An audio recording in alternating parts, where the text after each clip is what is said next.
What's up, everybody? So I realized that it's been a little while since I started the CDL, non-CDL series, right? Part 1. And it's time, it's probably past due that I do part 2.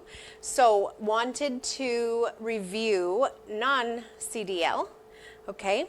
Again, disclaimer, there is no right or wrong way to start or to dip your feet in the transportation waters to see if this is something that you are interested in, that you can do for the long run, and stuff like that. So, no right way, no wrong way. So long as it's legal, we're all good, right? So, you guys know my story, right? You guys know my experience, and I've kind of touched on why I took the steps that I took when I was starting this transportation company. And I've never personally hauled non-CDL or hauled commercially non-CDL. So I can't give you a personal opinion on that, but I do know like the rules and what potentially, can be some pros and what potentially can be some cons. So I wanted to give the first video a little bit of time in order to see what the comments were going to bring, right? And we are still in the midst of this virus stuff right now. So, and when I released the first video, we were going through that as well, or just starting to go through that, I should say. So some of the comments for non-CDL comments were that the schools, trucking schools were closed, truck driving schools were closed, the DMV was closed, non-CDL, less time spent on safety and defensive driving. That's a really good point. When you go to truck driving school, you're going to learn to drive, learn the maneuvers, right? You're going to learn a lot about safety. Even if you're just starting with a Hotshot rig, okay? Whatever size trailer, whatever size truck, even if it's just a Hotshot rig, even if it's under 26,000 pounds, it requires a lot to stop that thing and turn that thing. And, you can be fully confident in your abilities to drive. But everybody else around you is who you need to always be watching. And when I went to truck driving school, there was a lot of safety factors, a lot of defensive driving maneuvers and tips and stuff like that I learned that applied, even though I went to big rig truck driving school, they applied across the board. It doesn't matter what kind of rig you're in, they apply. So that's a really good point somebody brought up. Somebody else brought up the fact that truck driving school costs time and money that is not always available. That is true. However, when it's something important to us, do we not always find time and money? I was working full time, and I went to truck driving school around my daughter's school schedule, and I made the time. I found the time. I went there crabby, I went there tired, I went there, tore up, I went there however, but I went there. I went there crying, kicking and screaming sometimes. I didn't want to be there, bitching about it, stuff like that. I still went. And and if you don't have the money for the truck driving school, you may not have the money for the deposit on the commercial insurance. You may not have the money for a down payment on a truck. You may not have the money for the deposit on an enterprise truck if you want to go with renting. So money is very important, and the startup costs just as much as the expenses, the daily expenses and monthly expenses for to be in this industry as an owner-operator are very high. So keep in mind that if you don't have 2 or 3 or 4 or however many $1,000s for the school, that's just one step of one chunk of money that you're going to need to start this thing. So keep that in mind. Somebody else said, you know what, you can go and get into a contract with a big rig, like a big carrier. I know Stevens Transport out of Texas does a trainee program. Warner does a trainee program. I have a friend, her significant other, he is a trainee, or trainer, I should say, for many years for Warner. And I think they're based out of Wisconsin. But I mean, they go everywhere. So that's always an option if you have the time and not so much of the money, and you're willing to trade your time. That's what the trade-off is, really, is you get into a contract and you trade your time for a trainer's experience and their time. And then once you get your license and everything, then you're contracted with them. So you have to make them a certain amount of money, probably within a certain amount of time, something like that, in order to, you know, help offset the cost of the training. So that's a good point. Somebody else brought up, can't get your CDL due to health reasons. I don't know what the health reasons would be, but whether you are non-CDL or CDL, you're still going to need to have a, you're still going to need to pass a physical, right? So that's something you might want to consider. I don't know what the health issues, you know, would be, but if they are so severe that you may be putting yourself at risk or somebody else at risk by driving a commercial vehicle, whether it's CDL or non-CDL.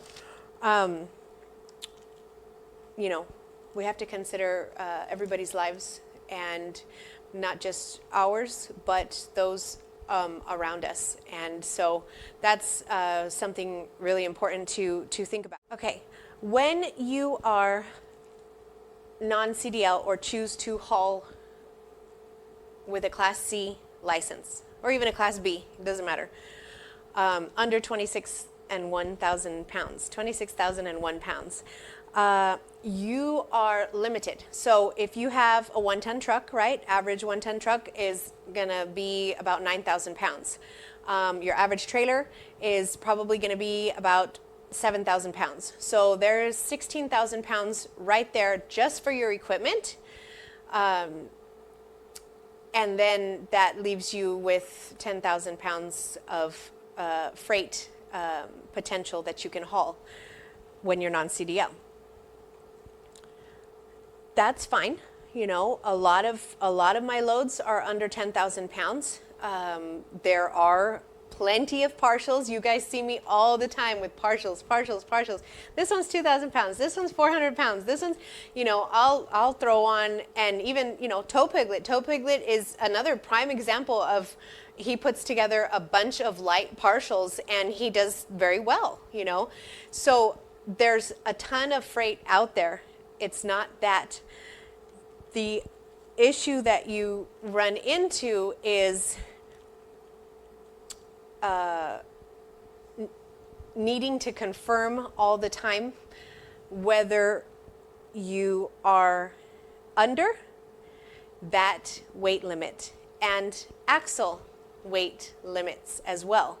So a lot of scale stops are probably required. You guys know me, I run more locally, right? I do what, 1,200, 1,400 miles on average every week. That's pretty local. You know, I don't do over the road. I head out and I come back, and that's pretty much it. So if I was non-CDL, I haul a bunch of loads. I would have to scale a ton, a lot. That's an added cost, which is not a big deal. Scale tickets like $8, $12. It's not a huge deal.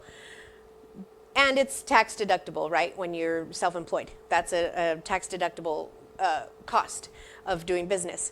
But the time that it takes to go to a scale, stand in line, get up to the scale, give them your information, they tell you, okay, great, then you got to pull around, park somewhere, go inside, pay for your scale ticket, get your scale ticket, and then, you know, you might have to go back, reweigh, you know, that's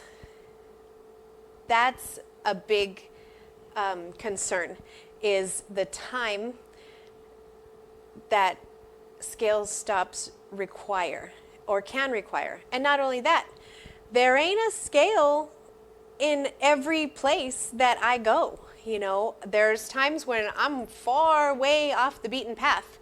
The Bay Area, you know, I mean, it's not like there's a truck stop everywhere you turn. There's only so many places you can fuel, and there's a ton of commerce. Oops, I kicked the stand.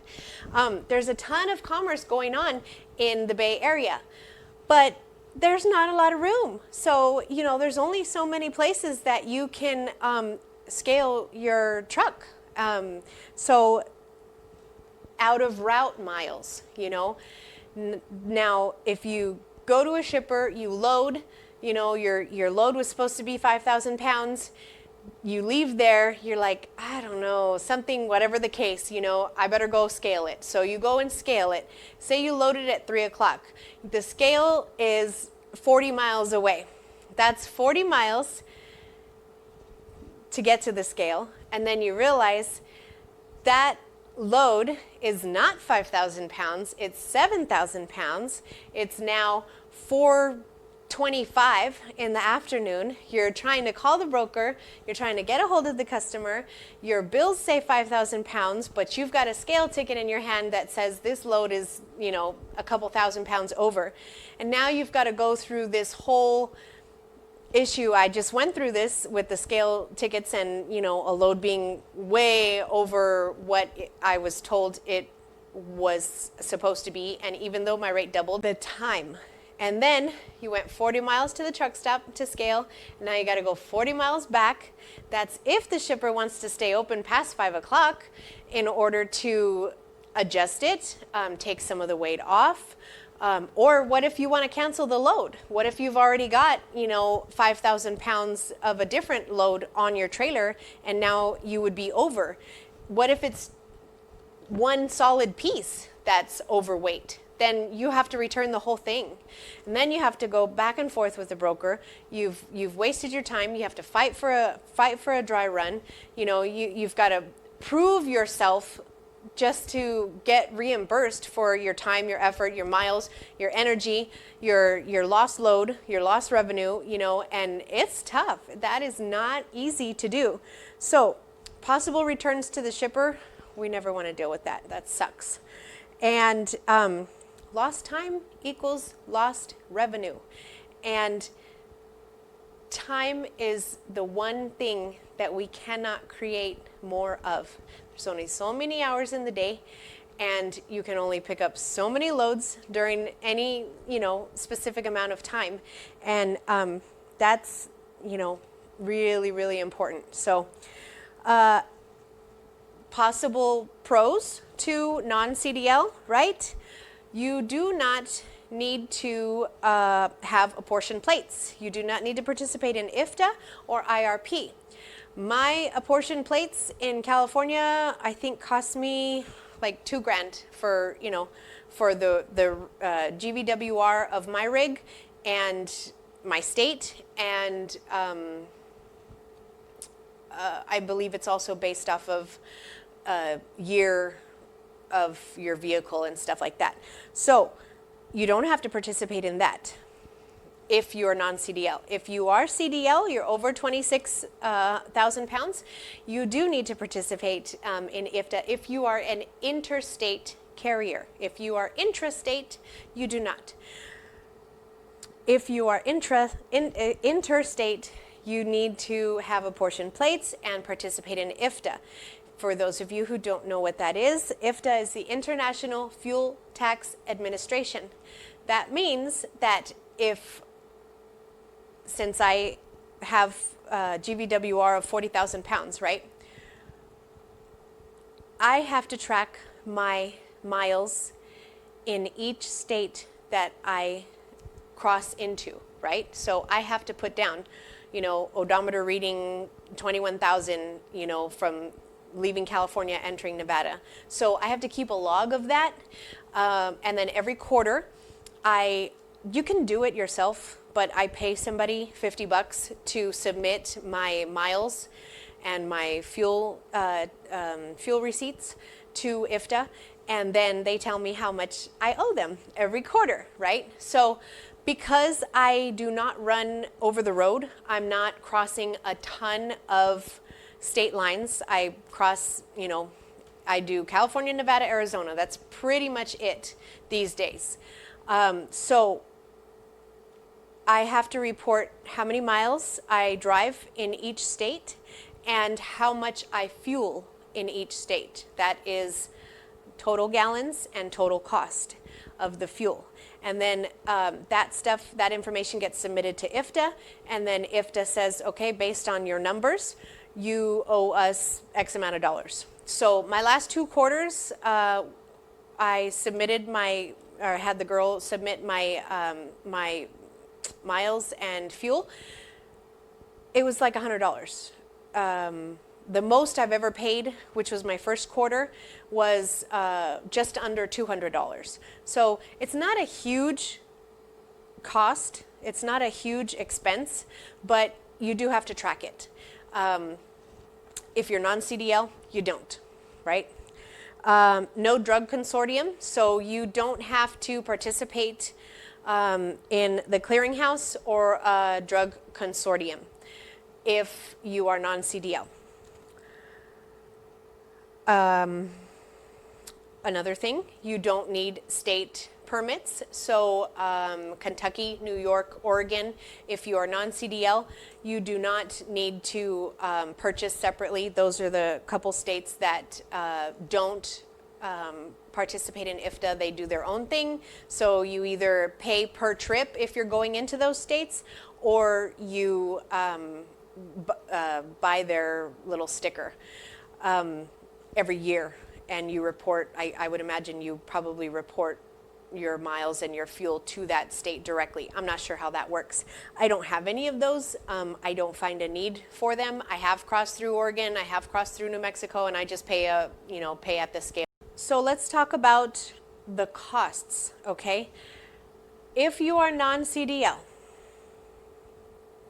you just want to get your feet wet, you want to get a 20-foot trailer, 25-foot trailer, you have a 3/4 ton truck, you just want to kind of dip your feet into this and see if this is something feasible as a career change, or as something that you can do. Maybe you work part-time, or you have a really flexible schedule, and you want to dip your feet into this transportation industry and just kind of make some extra side money or whatever, okay? Number one, if you're doing it the way I do it, right? As an independent owner-operator, I've got my own LLC, my own authority, that's DOT and MC numbers. What else? Bank account, EIN number, all of those things. Commercial insurance, load boards, stuff like that. All of those expenses you're still gonna have as a non-CDL carrier. So your commercial insurance, it's not really going to be any less money. Commercial insurance is commercial insurance. It's based on what's required by law in order for you to transport goods, blah, blah, blah. So you still need at least $750,000, and you still need cargo insurance, $100,000, and you still need, all of that stuff. So that's an expense that is really not going to change. You still need an LLC or an S Corp or a C Corp or something. You need a business name and you need an EIN number, and you're probably going to be working off of load boards. So all of those expenses are still going to be relevant, and the majority of the hoops that you have to jump through in order to transport goods commercially, the majority of them you're still going to have to do. So if you're thinking about doing this part-time and non-CDL, you are going to have all the expenses, but your load availability may go from here to here, because you're entering into commercial transportation, but you're very limited on your weight. And insurance, it's not pay when you run, it's pay whether you run or not. So when I take 2, 3, 4 weeks off, when I had the death in the family a couple months ago, my insurance comes due regardless of whether I'm generating money or not. So if you're trying to do this part-time, think about that. Definitely get some insurance quotes before you pull that trigger. And if you're thinking about doing non-CDL, there's nothing wrong with that. Try it out. But realize that once you start hauling, if you like it, you're going to realize that you're pretty limited, right, on the amount of loads and the amount of weight that you can carry. You may or may not be liking all the different scale stops and issues that come along with that. And you may realize that, maybe you left a job to start non-CDL commercial transportation and you like it, but now you're kind of like boxed in because you left a job to start this new transportation thing, and now you want to upgrade, but you're either going to have to start socking away money because you're going to have to go to truck driving school or find some way to upgrade your license, right? So that you can haul more and you have more loads available to you. So you're going to have to sock away money because you're going to have to take time off to go to school or to execute truck driving school to get your license, right? Or you are going to be like me, like I was, and I was juggling a full-time job and going to truck driving school. So it took me a long time to finish the truck driving school and actually get my license. And that was a bit of a frustrating experience. So you may find yourself in a position that you're like, crap, I gotta go haul loads because I gotta generate money because I have a mortgage and I have kids and I have, bills that need to be paid regardless. Or I need to stop and go to truck driving school so that I can upgrade because I'm ready to go into a big rig, or I'm ready to go into a 1-ton truck, a 40-foot trailer, or bigger equipment in order to become more profitable. 9 times out of 10, non-CDL Hotshot goes to CDL Hotshot, and then CDL Hotshot goes to big rig, and that's just kind of the way that it goes. You may do that, or you may find yourself comfortable at any of those different stages or levels, I should say. That's going to be entirely up to you guys. And it's also dependent upon where you are. If you're in a dead zone where there's like no freight, or there's only heavy freight, you might want to consider getting your CDL before you start running. And then there's probably a ton more, you guys, but just some things to consider, some things to think about, and then in a week or so, I'm not sure when, I'm going to go over CDL, pros and cons, and we'll go from there.